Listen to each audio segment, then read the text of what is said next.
There are some characters who transcend the eras in which they lived, emerge from their own stories and become our own Arthur Morgan and Coriolanus.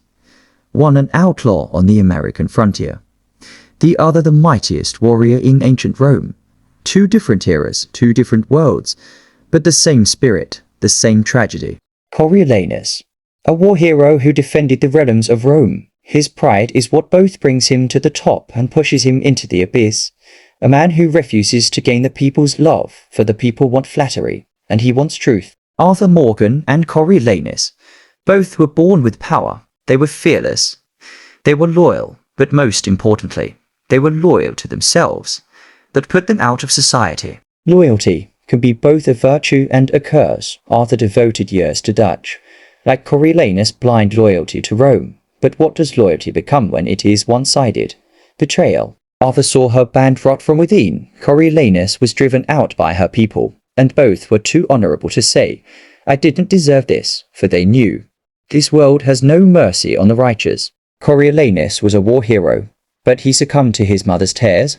Arthur bowed to the voice of his own conscience, not a woman's at the height of their power. They softened, they became human, and perhaps that's why they died. Arthur Morgan grew tired of carrying his own sins. Finally, he gave his life to save another man. This was his atonement.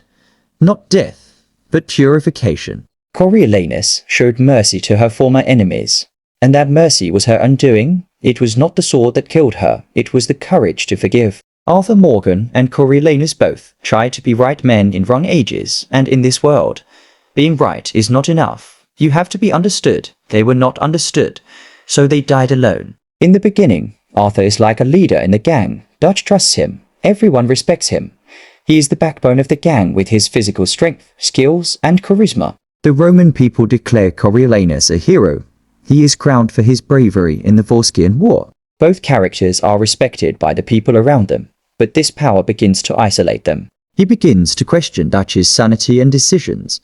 His reliance on Micah is leading the gang to disaster. Arthur no longer takes orders blindly. The Roman Senate asks Coriolanus to apologize in order to gain the people's approval. Coriolanus refuses. His pride will not allow it.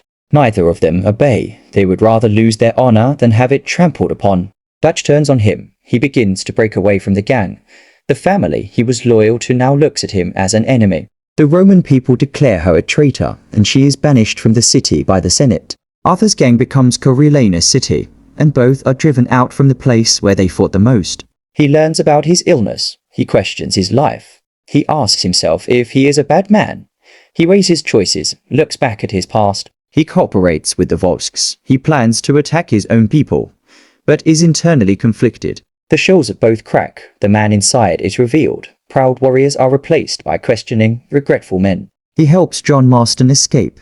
He accepts his own end and chooses death knowingly. He shows mercy to his former enemies and stops the attack on Rome. He pays the price for this with his life. Both die because of the good decisions they made at the last moment. Their conscientious choices are the seals of their tragedy.